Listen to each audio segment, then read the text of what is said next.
Voice of ഗുരുവിൻ്റെ ഒരു പുതിയ എപ്പിസോഡിലേക്ക് എല്ലാവർക്കും സ്നേഹസ്വാഗതം. ഞാൻ രജനി ബിജു. ഓം ശ്രീനാരായണ പരമഗുരവേ നമഃ. ഓം ശ്രീ ശാരദാംബായേ നമഃ.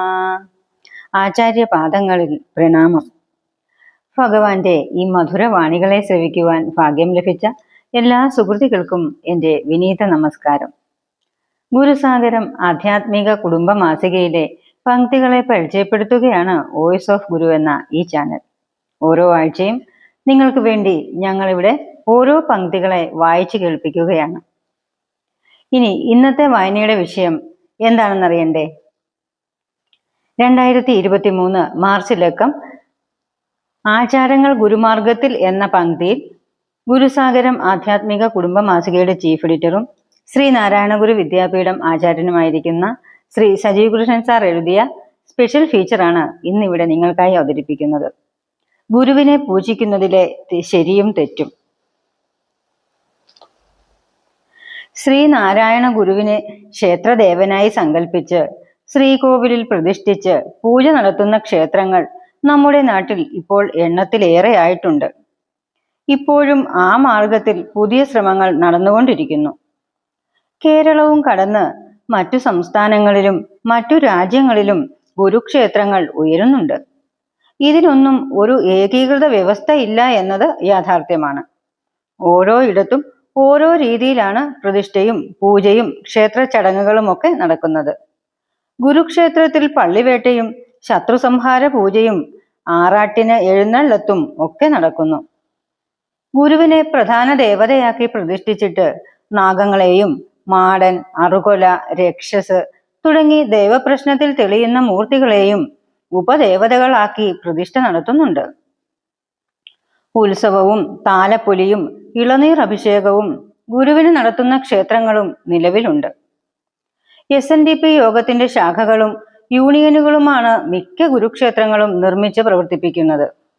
എന്നിട്ടും ഒരുപാട് ദുരാചാരങ്ങൾ അവിടെ നടക്കുന്നതായി വ്യാപകമായ പരാതികളുണ്ട്. ഗുരുസാഗരത്തിലേക്ക് തന്നെ നിരവധി പേർ കത്തുകൾ അയക്കുന്നു, മെസ്സേജുകൾ അയക്കുന്നു. ഇതിന് ഒരു പൊതു മാനദണ്ഡം വേണമെന്നും ജനത്തെ ബോധവൽക്കരിക്കാൻ ഗുരുസാഗരം മാസിക അതേക്കുറിച്ച് വ്യക്തമായ നിർദ്ദേശങ്ങൾ നൽകണമെന്നുമാണ് വായനക്കാരുടെ ആവശ്യം. ക്ഷേത്ര ഭാരവാഹികൾ ഗുരു ആരെന്നറിയാൻ ശ്രമിക്കാതെ തന്ത്രിമാർ പറയും വിധം അവർ എന്തും ചെയ്യാൻ ഇറങ്ങുന്നു എന്നൊക്കെ ആരോപിച്ചുകൊണ്ടും കത്തുകൾ ലഭിക്കുന്നുണ്ട്. അതിനാലാണ് ഇടക്കാലത്ത് നമ്മൾ നിർത്തിവെച്ച ആചാരങ്ങൾ ഗുരുമാർഗത്തിൽ എന്ന ഈ പങ്ക്തി വീണ്ടും തുടങ്ങുന്നത്. ഗുരുവിനെ ആരാധിക്കുന്നത് സംബന്ധിച്ച സംശയങ്ങൾ തീർക്കാനും തർക്കങ്ങൾ പരിഹരിക്കാനും ഇതിനൊക്കെ ഒരു പൊതുവ്യവസ്ഥയുണ്ടാക്കി ക്ഷേത്ര സ്ഥാപനത്തിൽ തൽപരരായ ഭക്തജനങ്ങളെ നേരാം വഴിക്ക് നയിക്കാൻ ഉപകരിക്കത്തക്ക വിധത്തിലാണ് ഈ ലേഖനം തയ്യാറാക്കിയിരിക്കുന്നത്. എല്ലാവരും തുറന്ന മനസ്സോടെ ഇത് വായിച്ച് നിർദ്ദേശങ്ങൾ സ്വീകരിക്കണമെന്നും തുടർന്നും സംശയമുണ്ടെങ്കിൽ ഉന്നയിക്കാൻ മടിക്കരുതെന്നും അഭ്യർത്ഥിക്കുന്നു. ശ്രീനാരായണ സമൂഹത്തിന്റെ പൊതുനന്മയെ ലക്ഷ്യമാക്കിയാണ് ഈ തിരുത്തൽ രേഖ പ്രസിദ്ധീകരിക്കുന്നതെന്ന് ആമുഖമായി തന്നെ അറിയിക്കട്ടെ. ഗുരു ആരാണ്? ഗുരു സാക്ഷാൽ പരബ്രഹ്മം എന്നാണ് ഗുരുഗീത പറയുന്നത്. പരമമായ സത്യത്തെ അറിയുന്നവൻ. സത്യത്തിന്റെ മനുഷ്യരൂപമാണ് ഗുരു. സത്യമാണ് ദൈവം, അഥവാ അറിവാണ് ദൈവം. ഗുരു അറിവിന്റെ നമുക്ക് അനുഭവിക്കാൻ സാധിക്കുന്ന മൂർത്തി രൂപം. എന്താണ് അറിവ്? ഇവിടെ ഒന്നേയുള്ളൂ, അത് പരമാത്മാവാണ് എന്നതാണ് അറിവ്. പരമാത്മാവിൽ നിന്നുണ്ടായി കാണപ്പെടുന്നതാണ് ഈ കാണുന്ന ലോകം. ഇത് അതിൽ തന്നെ ലയിക്കുന്നു. ദൈവം ഒന്നേ ഉള്ളൂ, പലതില്ല എന്ന തിരിച്ചറിവാണ് നാം ഗുരുവിൽ നിന്ന് നേടുന്നത്. ആ ദൈവത്തിൽ ആരാധനയും പൂജയും പ്രാർത്ഥനയും ഒക്കെ ഏകീഭവിപ്പിച്ചാൽ നമുക്ക് ഭൗതികവും ആത്മീയവുമായ ഉന്നതി ഉണ്ടാകും. ഈ രഹസ്യം അറിയാനുള്ള വിദ്യയെയാണ് ആത്മവിദ്യ എന്ന് വിളിക്കുന്നത്. ആത്മവിദ്യ ഉപദേശിക്കുകയും ആ മാർഗത്തിൽ നമുക്ക് വഴി കാണിക്കുകയും അവിടെ സഞ്ചരിക്കുമ്പോൾ നമുക്കുണ്ടാകുന്ന സംശയങ്ങൾ ദൂരീകരിക്കുകയും നമ്മെ ലക്ഷ്യത്തിലെത്തിക്കുകയും ചെയ്യുക എന്നതാണ് ഗുരുവിന്റെ ധർമ്മം. അതിനുവേണ്ടിയാണ് ഗുരു മനുഷ്യരൂപത്തിൽ വന്നത്. മനുഷ്യർക്കിടയിൽ ഒരു ഭേദവുമില്ലെന്നും സകലമാന ജീവികളും ആത്മസഹോദരങ്ങളാണെന്നും മനസാ വാചാ കർമ്മണ ഒന്നിനെയും ഉപദ്രവിക്കരുതെന്നും അരുളും അൻപും അനുകമ്പയും ഹൃദയത്തിൽ വളർത്തിക്കൊണ്ട് ജീവിക്കണമെന്നുമാണ് ഗുരു അരുളിയ ജീവിത പൊരുൾ. ഗുരുവിനെ ആരാധിക്കേണ്ടതുണ്ടോ? ഇന്നത്തെ കാലത്ത് എല്ലാവർക്കുമുള്ള സംശയമാണല്ലേ. കുറേ ആൾക്കാർക്ക് ഇങ്ങനെ സംശയമാണ്, ഗുരു പറഞ്ഞിട്ടുണ്ടോ ഗുരുവിനെ ആരാധിക്കാൻ എന്നുള്ള ഒരു കാര്യം. ആ കാര്യത്തെക്കുറിച്ചാണ് ഇനി പറയുന്നത്. ഗുരുവിനെ ആരാധിക്കണം. ഈ ലോകത്തിൽ ഏറ്റവും ആരാധ്യൻ ഗുരുവാണ്. അറിവിലും ഏറി അറിഞ്ഞിടുന്നവനാണ് ഗുരു. ഗുരുവിന്റെ ദേഹത്തിലും ഉള്ളിലും പുറമേയും ജ്വലിച്ചു നിൽക്കുന്നത് ബ്രഹ്മം എന്ന കരുവാണ്. അതിനെ ഇന്ദ്രിയ വൈരാഗ്യത്തോടെ സമീപിച്ച് അഹന്തയെ വെടിഞ്ഞ് സാഷ്ടാംഗം പ്രണമിച്ച് നിരന്തരം ഭക്തിയോടെയും സംശയങ്ങൾ ഉന്നയിച്ചും സേവ ചെയ്തുമാണ് ആരാധിക്കേണ്ടത്. അങ്ങനെ വിധിപ്രകാരം ചെയ്യുന്നവനിലേക്ക് ഗുരുവിൽ നിന്ന് അറിവ് പ്രവഹിക്കും. ജീവിതത്തിൽ നമുക്ക് വേണ്ട ഏറ്റവും വലിയ സമ്പാദ്യം അറിവാണ്. അറിവുണ്ടായാൽ നമുക്ക് ശരിയേത് തെറ്റേത് എന്നും നിത്യമായതെന്ത് അനിത്യമായതെന്ത് എന്നും വെളിപ്പെടും. അപ്പോൾ ശരിയായ തീരുമാനങ്ങൾ എടുക്കാനുള്ള ബുദ്ധി തെളിച്ചം നമ്മിലുണ്ടാകും. അതോടെ എല്ലാത്തരം ആപത്തുകളിൽ നിന്നും അത്യാപത്തുകളിൽ നിന്നും നമുക്ക് രക്ഷ കിട്ടും. നല്ലത് മാത്രം ചെയ്യുന്നത് കൊണ്ട് ജന്മപാപവും കർമ്മപാപവും ബാധിക്കില്ല. ആത്മാവ് ശുദ്ധീകരിക്കപ്പെട്ട് ജീവിച്ചിരിക്കുമ്പോഴും മരണാനന്തരവും സുഖം ലഭിക്കും. അതിന് ഗുരുവിനെ ആരാധനാപൂർവം ഭക്തിയോടെ സമീപിക്കുക തന്നെ വേണം. ഇനി എങ്ങനെയാണ് ഗുരുവിനെ ആരാധിക്കേണ്ടത് എന്ന് നോക്കാം. ഗുരു ഇന്ന് സശരീരനല്ല. ശരീരം വിട്ട് ഗുരു പരമാത്മ തത്വത്തിൽ വിലയം പ്രാപിച്ച് പൂർണ്ണ സ്വരൂപനായി കഴിഞ്ഞു. നാം ശരീരമല്ല, അറിവാണ്. ഈ ശരീരം ഉണ്ടാകുന്നതിന് മുമ്പും നാം ഉണ്ടായിരുന്നു. ഇനി ഇതൊക്കെയും ഇല്ലാതെ പോയാലും നാം ഇപ്രകാരം പ്രകാശിച്ചുകൊണ്ട് തന്നെ ഇരിക്കും എന്ന് ഗദ്യപ്രാർത്ഥനയിൽ ഗുരു മൊഴിഞ്ഞത് വായിച്ചിട്ടുണ്ടാകുമല്ലോ. അപ്പോൾ ശരീരം വിട്ട ഗുരു അറിവായി പ്രകാശിക്കുന്ന രൂപത്തിലാണ് ഇവിടെ നിറഞ്ഞു നിൽക്കുന്നത്. അങ്ങനെ അറിവായി നിൽക്കുന്ന ഗുരുവിനെ ഇനി നമുക്ക് എങ്ങനെ ആരാധിക്കാം എന്ന് നോക്കാം. ഗുരുവിനെ നേരിൽ കണ്ട് നല്ല ചിത്രകാരൻ വരച്ചതോ നേരിൽ എടുത്തതോ ആയ ചിത്രങ്ങളും ഫോട്ടോകളും ലഭ്യമാണ്. ഗുരുവിന്റെ സ്മരണയുണ്ടാകാൻ ഏറ്റവും അനുയോജ്യം ഇവ തന്നെയാണ്. നല്ല വെള്ള വസ്ത്രം ധരിച്ചിരിക്കുന്നതോ കാവി നിറം ധരിച്ചിരിക്കുന്നതോ ആയ ചിത്രങ്ങൾ നന്നായി ഫ്രെയിം ചെയ്ത് നമുക്ക് ആരാധനയ്ക്കായി എടുക്കാം. വിശാലമായ ഒരു ഹാളിലോ വലിപ്പമുള്ള മുറിയിലോ ഗുരുവിനെ പൂജിക്കാൻ വേദിയൊരുക്കാം. അവിടവും പരിസരവും നന്നായി വൃത്തിയാക്കി ശുദ്ധജലം തളിച്ച് സുഗന്ധ വസ്തുക്കൾ പുകച്ച് അന്തരീക്ഷ ശുദ്ധി വരുത്തണം. പിന്നെ നല്ല ഒരു പീഠത്തിൽ വൃത്തിയുള്ള വെള്ളത്തുണി വിരിച്ച് അതിൽ ഗുരുവിന്റെ ചിത്രം വയ്ക്കാം. വൃത്തിയും ശുദ്ധിയുമുള്ള നല്ല പഴങ്ങൾ, വൃത്തിയാക്കി നന്നായി എണ്ണയൊഴിച്ച് തിരിയിട്ട വിളക്കുകൾ, ചന്ദനത്തിരി, നല്ല പുഷ്പങ്ങൾ, തുളസിയിലയിട്ട വെള്ളം, ഇത്രയും മതി ഗുരുപൂജയ്ക്ക്. വാക്ശുദ്ധി, മനഃശുദ്ധി, ഇന്ദ്രിയ ശുദ്ധി, ശരീരശുദ്ധി, ഗൃഹശുദ്ധി എന്നിവ ആചരിച്ചുകൊണ്ട് വേണം ഗുരുവിനെ പൂജിക്കാൻ. പൂക്കളും പഴങ്ങളും വൃത്തിയാക്കിയ തട്ടത്തിലെടുത്ത് ഗുരുവിന്റെ ചിത്രത്തിനു താഴെ വയ്ക്കുക. മറ്റൊരു തട്ടം പീഠത്തിനു താഴെ വെച്ച് ഗുരുപുഷ്പാഞ്ജലി മന്ത്രം തെറ്റുകൂടാതെ അക്ഷരസ്ഫുടതയോടെ ചൊല്ലിക്കൊണ്ട് പൂക്കൾ അർച്ചിക്കാം. അർച്ചനപ്പൂക്കൾ പീഠത്തിനു താഴെ വെച്ചിരിക്കുന്ന തട്ടത്തിലേക്കാണ് ഇടേണ്ടത്. അതിനുശേഷം ഗുരുഷഡ്കം, ഗുരുസ്തവം, ഗുരുഗീതാ ശ്ലോകങ്ങൾ എന്നിവ ചൊല്ലിയും അർച്ചന ചെയ്യാം. പിന്നീട് ഗുരുകൃതികൾ നല്ല ഭക്തിപൂർവം പാരായണം ചെയ്യാം. ഒടുവിൽ ആരതി ഒഴിഞ്ഞ് സാഷ്ടാംഗം പ്രണമിച്ച് ഗുരുപൂജ അർപ്പിക്കാം. തുടർന്ന് ഗുരുകൃതികളുടെ പഠന ക്ലാസ്, സത്സംഗം, സാഹിത്യ സമ്മേളനം എന്നിവയും നടത്താവുന്നതാണ്. സമൂഹത്തിനും ജനങ്ങൾക്കും ഗുണപ്രദമായ പദ്ധതികൾ ആവിഷ്കരിച്ച് ചർച്ച ചെയ്യാനും ഈ അവസരം വിനിയോഗിക്കാം. ഗുരു അറിവാകുന്ന തലത്തിലാണ് ഭൂമിയിൽ നിലകൊള്ളുന്നത്. അതിനാൽ അക്ഷരങ്ങൾക്കാണ് ഗുരുപൂജയിൽ പ്രാധാന്യം. ഗുരുകൃതികൾ ഗുരു നേരിട്ടെഴുതിയ വാക്യങ്ങളാണ്. അത് പഠിക്കുകയും ആലപിക്കുകയും ചെയ്യുമ്പോൾ തന്നെ ഗുരുവിന്റെ സാന്നിധ്യം അവിടെ ഉണ്ടാകും. നന്മയെക്കുറിച്ച് പറയുകയും നല്ല പ്രവർത്തനത്തിന് ചർച്ചകൾ നടത്തുകയും ചെയ്യുന്നത് കാണുമ്പോൾ ഗുരു സംപ്രീതനാവും. ഇതാണ് ഗുരുവിനെ പൂജിക്കാൻ ഉത്തമമായ മാർഗം. ജീവകാരുണ്യ പ്രവർത്തനങ്ങൾ ഗുരുവിന്റെ ഇഷ്ട വഴിപാടായി നിശ്ചയിക്കണം. ഗുരുക്ഷേത്രമോ ഗുരുമന്ദിരമോ നല്ലത്. ക്ഷേത്രം എന്നത് തന്ത്രശാസ്ത്രം അനുസരിച്ച് പ്രതിഷ്ഠാ ചടങ്ങുകൾ നടത്തി തന്ത്രവിദ്യയുടെ മാനദണ്ഡങ്ങൾ പാലിച്ചു പ്രവർത്തിക്കുന്ന ഇടമാണ്. അവിടെ പ്രതിഷ്ഠ നടത്തുന്നത് പ്രാണപ്രതിഷ്ഠാ രീതിയിലാണ്.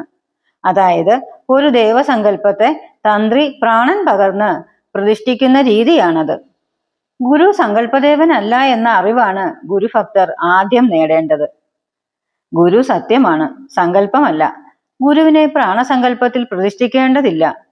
അറിവിനെ ആരാധിക്കുകയും അംഗീകരിക്കുകയും ചെയ്യുന്ന ഇടങ്ങളിൽ ഗുരു പ്രത്യക്ഷ സാന്നിധ്യവുമാണ്. വിഗ്രഹം, അഷ്ടബന്ധക്കൂട്ട് എന്നിവയും ജലാധിവാസമടക്കം നിരവധി ചടങ്ങുകളും ക്ഷേത്രപ്രതിഷ്ഠയ്ക്കുണ്ട്. അതനുസരിച്ച് പ്രതിഷ്ഠ കഴിഞ്ഞാൽ വിധിപ്രകാരം ഹൈന്ദവ ക്ഷേത്രത്തിൽ നടത്തുന്ന എല്ലാവിധ അനുഷ്ഠാനങ്ങളും അവിടെ ആവശ്യമാണ്. അഭിഷേകം, നിവേദ്യം, കൊടിയേറ്റം, ഉത്സവം, പള്ളിവേട്ട, ആറാട്ട് എന്നിങ്ങനെ വിപുലമായ ചടങ്ങുകൾ വരും. ക്ഷേത്രത്തിൽ കയറുന്നതിന് ശാരീരികവും മാനസികവുമായ ശുദ്ധി മാത്രം പോരാതെ വരും. മറ്റു പലതരം പുല, വാലായ്മ, ആചരണങ്ങളൊക്കെ അവിടെ വേണ്ടി വരും.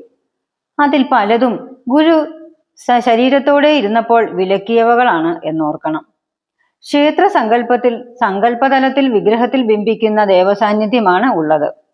ഉപദേവന്മാരായി ഏതൊക്കെ മൂർത്തികളെ വേണമെങ്കിലും തന്ത്രശാസ്ത്രം അനുവദിക്കും. അത് മിക്കവാറും ഗുരു പിഴുതെറിഞ്ഞ മൂർത്തികളൊക്കെ ആയിരിക്കും. തന്ത്രിമാർക്ക് ഗുരുവിന്റെ നിർദ്ദേശങ്ങളല്ല മാനദണ്ഡം. തന്ത്രശാസ്ത്രവും കീഴ്വഴക്കങ്ങളും മാത്രമാണ് അവർ പിന്തുടരുന്നത്. ഗുരുവിന്റെ രീതിയിൽ പൂജ ചെയ്യാനും അവർക്ക് അധികാരമില്ല. പൂർണരായ ഗുരുക്കന്മാർക്ക് ഒരു കാര്യത്തിനും സാമ്പ്രദായിക രീതികൾ അവലംബിക്കേണ്ട കാര്യമില്ല.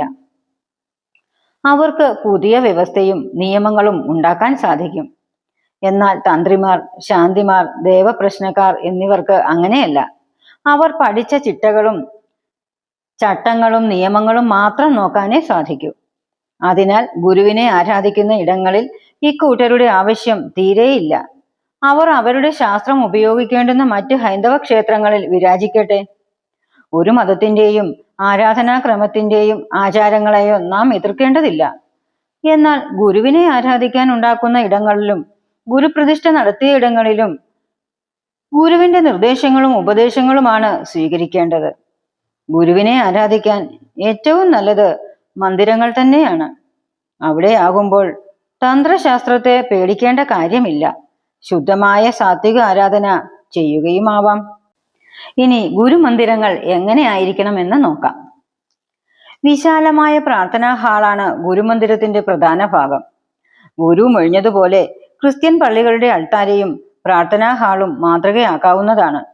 അൾത്താരയുടെ സ്ഥാനത്ത് ഉയർന്ന പീഠത്തിൽ ഗുരുവിന്റെ ചിത്രമോ നല്ല ലക്ഷണമൊത്ത പ്രതിമയോ ആചരിച്ചിരുത്താം. എല്ലാവർക്കും ഹാളിലിരുന്ന് പ്രാർത്ഥനയിലും അർച്ചനയിലും പങ്കെടുക്കാം. നല്ല സത്സംഗങ്ങളും കൃതി പഠന ക്ലാസുകളും നടത്താൻ ഒരു പ്രസംഗപീഠം അൾത്താരയോട് ചേർന്ന് സ്ഥാപിക്കണം. കാറ്റും വെളിച്ചവും നന്നായി ലഭിക്കുന്നതാവണം ഗുരുമന്ദിരം. എപ്പോഴും പരിസരവും അകവും വൃത്തിയാക്കി സുഗന്ധം പുകച്ച് ശുദ്ധമാക്കണം. മദ്യം, മാംസം, മീൻ, മുട്ട, ലഹരി പദാർത്ഥങ്ങൾ എന്നിവയുടെ സാന്നിധ്യം ഉണ്ടാകാതെ ഗുരുമന്ദിരം സംരക്ഷിക്കണം. വിശാലമായ ഒരു വായനശാലയും ലൈബ്രറിയും ഗുരുമന്ദിരത്തോട് ചേർന്ന് ഉണ്ടാകണം. ആളുകൾക്ക് വന്നിരുന്ന് വിശ്രമിക്കാനും കാറ്റുകൊള്ളാനും പറ്റിയ പൂന്തോട്ടങ്ങൾ ഉണ്ടാവണം. ഇത്രയുമായാൽ ഗുരുവിനെ ആരാധിക്കാൻ ഉതകുന്ന ഒരു സങ്കേതം ഉണ്ടായിക്കഴിഞ്ഞു. നല്ല കാര്യങ്ങൾ മാത്രമേ അവിടെ സംസാരിക്കാവൂ. വഴക്ക്, ഉച്ചത്തിലുള്ള വർത്തമാനങ്ങൾ, ചീത്തവാക്ക് എന്നിവ ഒഴിവാക്കി ധ്യാനാത്മകമായ അന്തരീക്ഷം എല്ലായ്പ്പോഴും പാലിക്കുക. ഗുരുമന്ദിരത്തിന്റെ ഭാഗമായി സ്കൂളുകളും കൈത്തൊഴിൽ ശാലകളും കൃഷിയിടങ്ങളും ഒക്കെ തുടങ്ങാവുന്നതാണ്. ഗുരു വിഭാവനം ചെയ്ത ആരാധനാ രീതി എന്തായിരുന്നു എന്ന് നോക്കാം. ഹിന്ദു മതത്തിന്റെ ഭാഗമായ ദേവന്മാരെ ഗുരു പ്രതിഷ്ഠിച്ചപ്പോൾ അന്നുവരെ ഹൈന്ദവ ആരാധനയിൽ തുടർന്നു വന്ന പലതും മാറ്റുകയും പുതിയ രീതികൾ അവലംബിക്കുകയും ചെയ്തു എന്നത് എല്ലാവർക്കും അറിയുന്ന കാര്യമാണ്. നിലവിലുണ്ടായിരുന്ന ഹിന്ദു ക്ഷേത്രങ്ങളെ പരിഷ്കരിക്കുകയല്ല ഗുരു ചെയ്തത്. പൂർണ്ണമായും സാത്വിക ആരാധന മാത്രം നടക്കുന്ന പുതിയ ക്ഷേത്രങ്ങൾ ഗുരുവിൻ്റെതായ രീതിയിൽ ഉണ്ടാക്കുകയാണ് ചെയ്തത്. ഗുരു നിയമ്യനല്ല, നിയാമകനാണ് എന്ന് അക്കാലത്തെ തന്ത്രിമാരുടെ അധിപനായ അഴുവാഞ്ചേരി തമ്പ്രാക്കൾ തന്നെ തിരുവിതാംകൂർ രാജാവിന് സാക്ഷ്യപ്പെടുത്തി എഴുതി കൊടുത്തിരുന്നു. നിയമ്യൻ എന്നാൽ നിലവിലുള്ള നിയമങ്ങൾ അനുസരിക്കുന്നവൻ. നിയാമകൻ എന്നാൽ സ്വന്തമായി നിയമങ്ങൾ ഉണ്ടാക്കാൻ അധികാരമുള്ളയാൾ എന്നാണ് അർത്ഥം. ഏത് ആരാധനാക്രമത്തിലും സ്വന്തമായി നിയമങ്ങൾ ഉണ്ടാക്കാൻ ഗുരുവിന് സാധിക്കും. അതനുസരിച്ചാണ് അരുവിപ്പുറം മുതൽ ഓങ്കാരേശ്വരം വരെ ഗുരു ക്ഷേത്രങ്ങൾ സ്ഥാപിച്ചത്. മറ്റ് ഹൈന്ദവ ക്ഷേത്രങ്ങളിൽ തന്ത്രിയാണ് അവസാന വാക്കെങ്കിൽ ഗുരു സ്ഥാപിച്ച ക്ഷേത്രങ്ങളിൽ ഗുരുവാണ് അവസാന വാക്ക്. അങ്ങോട്ടേക്ക് തന്ത്രിമാരെ ആധികാരികന്മാരാക്കി വയ്ക്കേണ്ടതില്ല. കാലാകാലങ്ങളിൽ പരിഷ്കാരം വേണ്ടതിനൊന്നും ജ്യോതിഷ പണ്ഡിതരുടെയോ തന്ത്രിമാരുടെയോ അഭിപ്രായം ഗുരു പ്രതിഷ്ഠിച്ച ക്ഷേത്രങ്ങൾക്ക് ആവശ്യമില്ല. അഥവാ സംശയങ്ങൾ ദൂരീകരിക്കേണ്ടതുണ്ടെങ്കിൽ ശിവഗിരിയെ ആശ്രയിക്കുകയാണ് വേണ്ടത്. അതിൻ്റെയും ആവശ്യം വരില്ല. ഗുരുവിനെ അറിഞ്ഞാൽ മതി. നിത്യനൂതനമായ മാർഗമാണ് ഗുരു പകർന്നിരിക്കുന്നത്. അത് പിന്നീട് തിരുത്താൻ നമുക്ക് അധികാരമില്ല. ഗുരു വേണ്ടെന്ന് പറഞ്ഞതൊക്കെ ഗുരു പ്രതിഷ്ഠിച്ച ക്ഷേത്രങ്ങളിൽ നിന്ന് ഒഴിവാക്കാൻ ക്ഷേത്ര ഭരണസമിതികളും SNDP യോഗവും ശിവഗിരി മഠവും തയ്യാറാകണം. അത് ഗുരുവിന്റെ ഭൂമിവാസത്തിന്റെ സത്ഫലങ്ങൾ വരും തലമുറയ്ക്ക് പകർന്നു കൊടുക്കാൻ അത്യാവശ്യമായ കാര്യമാണ്. ഗുരു ഇവിടെ വന്ന് എന്തു ചെയ്തു എന്ന് അന്വേഷിച്ചു വരുന്ന നാളെയുടെ തലമുറ നോക്കുമ്പോൾ ഹിന്ദുമതത്തിൽ അധിഷ്ഠിതമായ കുറെ ക്ഷേത്രങ്ങൾ ഉണ്ടാക്കി കൊടുത്തിട്ട് അത്തരം ആരാധനാ സമ്പ്രദായത്തിലെ ഒരു ക്ഷേത്ര ദേവതയായി ഇവിടെ കുടിയിരിക്കുന്ന ഗുരുവിനെയാണോ അവർ അറിയേണ്ടത്? അതോ ഗുരുവിന്റെ സർവപ്രഭാവവും തുളുമ്പി നിൽക്കുന്ന വ്യത്യസ്തമായ ഇടങ്ങളായി നിൽക്കുന്ന ആരാധനാ കേന്ദ്രങ്ങളാണോ നമുക്ക് വേണ്ടത് എന്ന് എല്ലാവരും വിവേകപൂർവം ആലോചിക്കുക. കരിയും കരിമരുന്നും വേണ്ട എന്ന് പറഞ്ഞത് ഗുരു ആയതിനാൽ വേണ്ട എന്ന് തന്നെയാണ് അർത്ഥം. രാജാവും അന്നത്തെ കർക്കശ ഹിന്ദു നിയമങ്ങളും ചോദ്യം ചെയ്യാൻ ധൈര്യപ്പെടാതിരുന്ന ഗുരുവിന്റെ മേധാശക്തിയെ കുറെ തന്ത്രിമാരും ഒന്നും അറിയാത്ത ക്ഷേത്ര ഭരണക്കാരും അറിവില്ലാത്ത ഭക്തരും ചോദ്യം ചെയ്യാറായോ? ഗുരു ഒരു ക്ഷേത്രത്തിൽ എത്ര ദേവതകളെ പ്രതിഷ്ഠിച്ചുവോ അത്രയും മതി നമുക്ക്. അതുതന്നെ നേരാവണ്ണം ആരാധിച്ചാൽ തീരാവുന്നതേ ഉള്ളൂ നമ്മുടെ പ്രശ്നങ്ങൾ. ആരാധനയിലൂടെ അരുൾ, അൻപ്, അനുകമ്പ എന്നീ ഗുണങ്ങൾ ഉണ്ടാക്കുക. എല്ലാവരെയും ആത്മസഹോദരന്മാരായി കാണുന്ന വിധം ഹൃദയവിശാലത ഉണ്ടാക്കുക. സത്കർമ്മങ്ങൾ ചെയ്യാനുള്ള കൂട്ടായ്മ ഉണ്ടാക്കുക. വിദ്യാഭ്യാസം പ്രോത്സാഹിപ്പിക്കുന്ന ഇടങ്ങൾ ഉണ്ടാക്കുക. പ്രേയസും ശ്രേയസ്സുമാർന്ന ജീവിതം നയിച്ച് മോക്ഷം നേടുക. ഇതാണ് ഗുരുവിന്റെ ആരാധനാ രീതി. ദൈവചിന്തനം ഒന്നിലും രണ്ടിലും ഗുരു ചൂണ്ടിക്കാണിച്ച ദുർമൂർത്തികളെ ഒരിക്കലും നാം ആരാധിക്കരുത്. ഗുരു നൽകിയ സാത്വികമായ ശിവനെയും ദേവിയെയും സുബ്രഹ്മണ്യനെയും ഒക്കെ ആരാധിക്കുക. ഗുരു പ്രതിഷ്ഠിച്ച ക്ഷേത്രങ്ങളിൽ പിൽക്കാലത്ത് ഉപദേവന്മാരെയും സർപ്പങ്ങളെയും പ്രതിഷ്ഠിച്ചിട്ടുണ്ടെങ്കിൽ വിധിപ്രകാരം തന്നെ അവയെ ഒഴിവാക്കി ശുദ്ധിക്രിയകൾ ചെയ്ത് പ്രായശ്ചിത്തം കഴിച്ച് ഗുരുപ്രീതി നേടുകയാണ് വേണ്ടത്. ഇനി എഴുന്നള്ളത്തിന് ആനയെ ഉപയോഗിക്കുന്നവരോട് എന്താണ് ഗുരു പറയുന്നതെന്ന് നോക്കാം. ഹിന്ദു ക്ഷേത്രങ്ങളിൽ ആന എഴുന്നള്ളത്ത്, വെടിക്കെട്ട്, ചെണ്ടമേളം എന്നിവയുണ്ട്. അതൊന്നും ആരും എതിർക്കുന്നില്ല. അതൊക്കെ അവിടെ തുടരട്ടെ. അത് തന്ത്രവിദ്യയിൽ അധിഷ്ഠിതമായ ഇടങ്ങളാണ്. അവിടെ അത്തരം വാസനക്കാർ പോയി പങ്കുകൊള്ളട്ടെ. എന്നാൽ ഗുരു വിഭാവനം ചെയ്ത ക്ഷേത്രങ്ങളിൽ അവയൊന്നും പാടില്ല. ഇതൊന്നും ഇല്ലെങ്കിൽ ജനം വരില്ല, ക്ഷേത്ര വരുമാനം കുറയും എന്നൊക്കെയാണ് ക്ഷേത്ര നടത്തിപ്പുകാർ പറയാറുള്ളത്. വരുമാനം ഉണ്ടാക്കാൻ വേറെ ബിസിനസ്സുകാർ തുടങ്ങിക്കോളൂ. അതിന് ഗുരുവിനെ മലിനപ്പെടുത്താൻ നോക്കരുത്.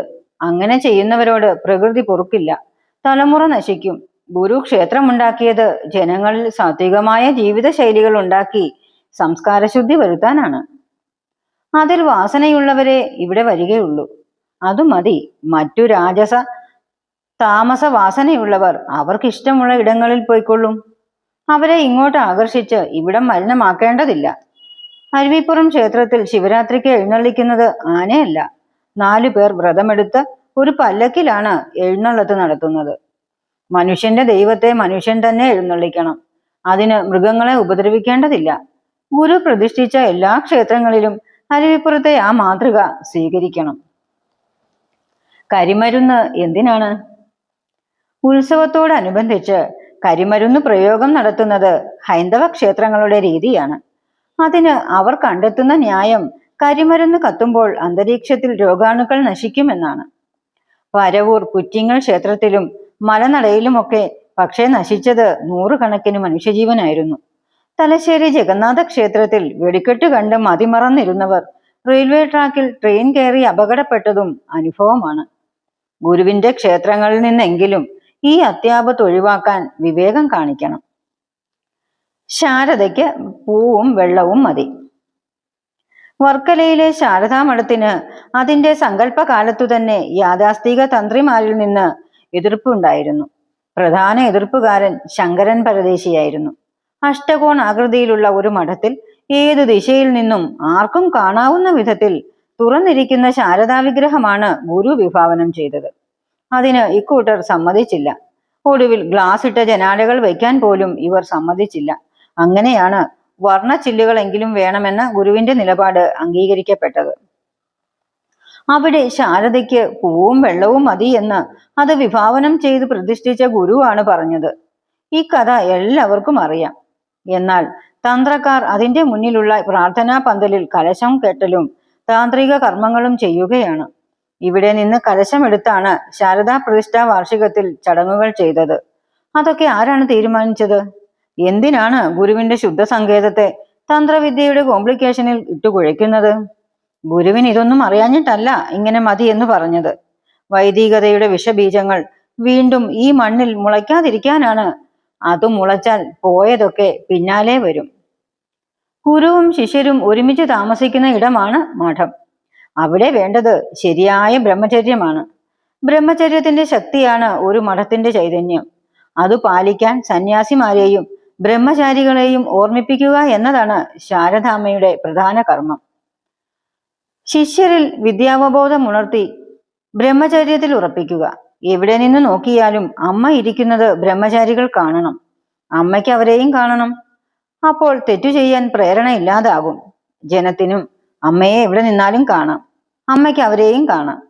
അമ്മ നൽകുന്ന ശമാധി ഷഡ്ക സമ്പത്തി നേടിയിട്ട് വേണം ഭക്തർ ഗുരുവിന്റെ സന്നിധിയിലെത്താൻ.